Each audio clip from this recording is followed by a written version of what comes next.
예, 오전 현안에 대해서 말씀드리겠습니다. 어제 사의를 표명한 김식원 KBS 전 보도국장은 언론 인터뷰에서 공개적으로 KBS 길영환 사장이 평소에도 끊임없이 보도를 통제했다고 주장했습니다. 그는 그 예로서 길 사장이 윤창중 사건을 톱뉴스로 올리지 말라고 한 적도 있다고 폭로했습니다.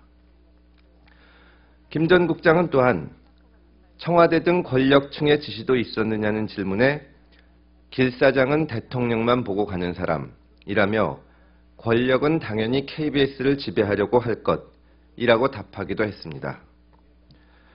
공영방송인 KBS 최고위 인사의 입을 통해 터져나온 이런 의혹은 정말 충격적입니다.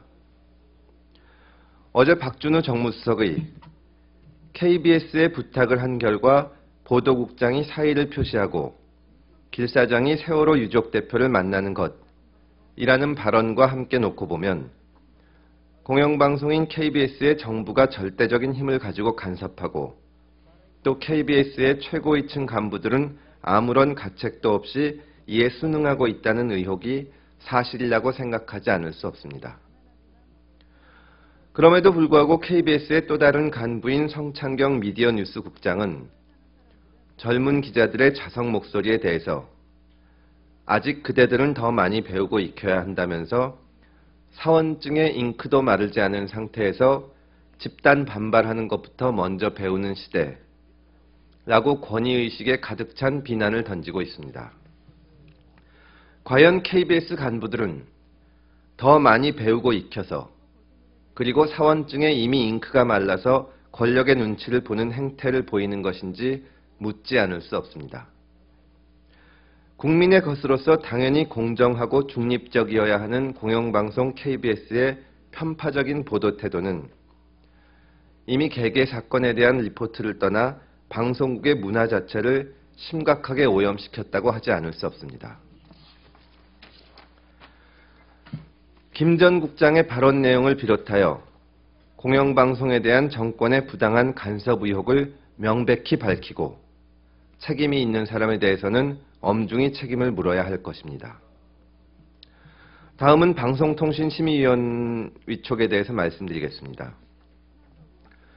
청와대가 3기 방송통신심의위원으로 박효정 전 교수를 위촉하기로 내정했다고 합니다. 박 전 교수는 위원장으로 유력하다고 하며 공안검사 출신의 변호사도 심의위원으로 내정됐다고 합니다. 박 전 교수는 2005년부터 뉴라이트 계열인 교과서 포럼 대표를 지냈습니다. 이 포럼에는 일본 식민 지배가 한국 근대화의 초석을 닦았다는 식민지 근대화론을 주장한 인사들이 참여했습니다. 또한 박 전 교수는 방송 인터뷰에서 5.16 쿠데타를 혁명으로 미화하기도 했습니다. 무엇보다 그는 박근혜 대통령의 후보 시절 선거 캠프의 정치발전위원을 거쳐 인수위원회 정무분과의 간사를 역임한 사람입니다. 누가 보더라도 가장 객관적이고 공정해야 할 방송통신심의위원으로 위촉하기에 부적절한 인사라고 하지 않을 수 없습니다.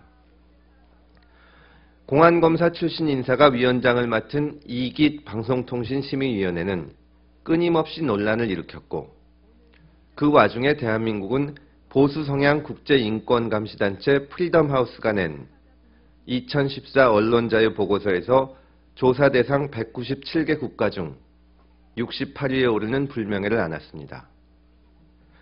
세월호 참사 현장에서는 공영방송인 KBS를 비롯한 주요 방송 기자들이 희생자 가족들로부터 정권의 눈치만 보는 보도를 이유로 항의를 받고 쫓겨나고 있습니다. KBS의 최고위 간부는 언론 인터뷰를 통해 공영방송인 KBS 사장이 대통령의 눈치만 보고 가는 사람, KBS 최고위 간부는 언론 인터뷰를 통해 공영방송인 KBS 사장이 대통령만 보고 가는 사람이라고 공개적으로 비판을 했습니다. 이 상황에서 청와대는 인수위 출신 인사를 방송통신심의위원장으로 위촉하는 것이 과연 최선이라고 생각하는지 묻지 않을 수 없습니다. 방송통신위원회의 설치 및 운영에 관한 법률에 의하면 방송통신심의위원회를 설치하는 첫 번째 목적은 방송 내용의 공공성 및 공정성을 보장하는 것입니다. 청와대는 다시 숙고하여 진정으로 방송의 공공성 및 공정성을 지킬 수 있는 인사를 방송통신심의위원으로 위촉하기 바랍니다. 감사합니다.